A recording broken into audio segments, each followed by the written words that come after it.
Viewers, আমার চ্যানেলে আপনাদের আবারও স্বাগতম। আমি গত পর্বে একটা ভিডিও ছেড়েছিলাম কৌশলের, সেটাতে আমি বেশ সাড়া পেয়েছি। তাই আজকে আর একটা নতুন কৌশল আপনাদের শেখানোর জন্য আমি আমার ভিডিও করছি। আশা করি ভালো লাগবে।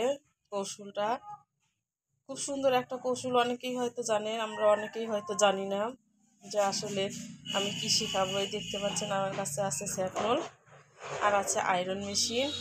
এই দুটো দিয়েই আমি আজকে একটা ভিডিও করব। ভিডিওটা হচ্ছে আমাদের অনেকের ঘরেই ছোট বাবু আছে। সেই ছোট বাবুরা যখন হিসু করে, বিশেষ করে বড় বড় কাঁথা, তারপর জাজিম, তারপর ভারী কম্বল, এগুলোতে হিসু করলে আমরা বিপাকে পড়ে যাই। আসলে কি করব, এত মোটা কাঁথা, এত মোটা জাজিম, এত মোটা কম্বলে হিসু করেছে আমার বাবু। আমি কেমন করে এটা পরিষ্কার করব, কেমন করে ধুতো করব। সেই ক্ষেত্রে একটা সহজ কৌশল আপনারা অবলম্বন করতে পারেন। আর সেই কৌশলটা জানানোর জন্যই আমি ভিডিওটা আপনাদের সাথে শেয়ার করছি যে আসলে আমরা কি করতে পারি। দেখুন দেখুন সাপোজ মনে করেন মাছ বিছনাতে আমার বাবু হিসু করে নিল। আমার বাবু আছে ছোট, সুপ্ত, সিদাত। সুপ্ত একটু বড়, সিদাত ছোট। তো মাঝে মাঝে আমিও বিপাকে পড়ে যাই, আসলে বাবুটা হিসু করে নিয়েছে, কি করি। এমন আরও অনেক ফ্যামিলিতে আছে 7-8 মাসের বাচ্চা, ওরাও বা বিছনাতে হিসু করে মাঝ বরাবরে। তখন আসলে আমরা বিপাকে পড়ে যাই যে কি করব, এখন আমার কি করণীয় সেটা ভেবে পাই না। সেই জন্য সহজ একটা বুদ্ধি, বাচ্চা সে যেই স্থানটাতে শিশু করেছে সেই স্থানে আমি একটু সাবানের একটা মগে যদি সাবানের গুঁড়ো নেই, গুঁড়ো নেওয়ার পরে সেখানটা ধুয়ে ফেলি। ধুয়ে ফেলানোর পরে ওই মোটা কাঁথা কম্বল আসলে সমস্তটাই ধোয়া তো আর সম্ভব হয় না।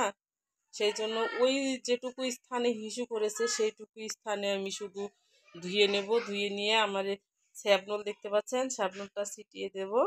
স্যাবনল ছিটিয়ে দেওয়ার পর আমার যেটা করণীয় সেটা হচ্ছে এই যে আয়রন মেশিনটা দেখছেন, আয়রন মেশিনটাকে আয়রন হিট করে নেব। কিংবা যদি আমার তারটা বড় থাকে, দেখেন এই যে এখানে লাগিয়ে দিচ্ছি। তারটা যদি বড় থাকে, যে স্থানটাতে শিশু করেছে সেই স্থানে এরকম হিট করে নিয়ে, এই যে হিট হচ্ছে আমার মেশিনটা দেখতে পাচ্ছেন, হিট করে আমার বাবু এখানে হিসু করেছে, আমি এইখানটা এরকম করে কিছুক্ষণ গরম করব। গরম করার পরেই দেখতে পাবেন যে আমার আসলে জায়গাটা শুকিয়ে গেছে। হ্যাঁ, এটা একটা নতুন কৌশল, যে মাছ বরাবর বিছনায় হিসু করা।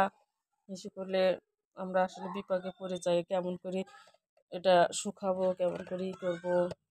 সেই জন্য দেখেন স্যাবনল ধোয়ার পরে স্যাবনলটা যখন আপনার বাবু জাজিমে হিসু করে কিংবা তসকে হিসু করে, তখন আপনি তো ওটা ধুতে পারবেন না। হ্যাঁ, ওটা ধুতে পারবেন না, ওখানে শুধু স্যাবনলটাই ছিটিয়ে দেবেন। স্যাবনলটা ছিটিয়ে বেশি করে সে একটা ন্যাকড়া মুছে হিসুযুক্ত স্থানটা সুন্দর করে পরিষ্কার করে ওখানে আপনি স্যাবনল বিছিয়ে দেবেন। স্যাবনল বিছানো দেওয়ার পর এই যে আয়রন মেশিনটা আছে, আয়রন মেশিন দিয়ে এরকম করে চাপলে আপনার হিসুটা অলরেডি শুকিয়ে যায়। কিছুক্ষণ চেপে চেপে ধরে রাখার পরে দেখবেন যে শুকিয়ে যায়। সেই ক্ষেত্রে আপনাকে আর বাহিরে টেনে বের করতে হচ্ছে না, প্লাস রোদে দিতে হচ্ছে না। হ্যাঁ, এটা একটা নতুন কৌশল, আশা করি আপনাদের ভালো লাগবে। তো ভালো যদি লেগে থাকে তাহলে অবশ্যই বেশি বেশি করে দেখবেন, লাইক করবেন, চ্যানেলটা সাবস্ক্রাইবার করবেন এবং কমেন্টসেও জানাবেন আমার কৌশলটা আপনাদের কেমন লাগলো।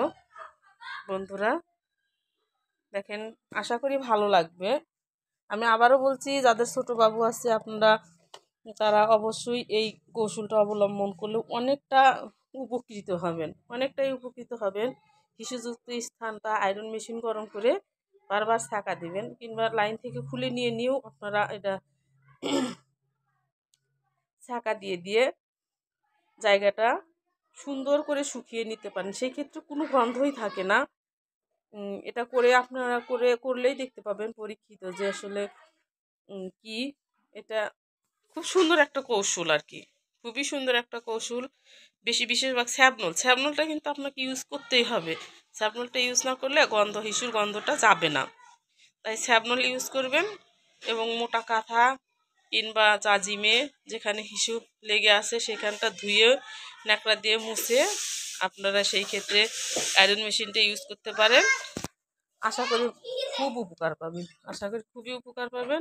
এই বলে আমি আমার ভিডিওটা শেষ করছি। আল্লাহ হাফেজ।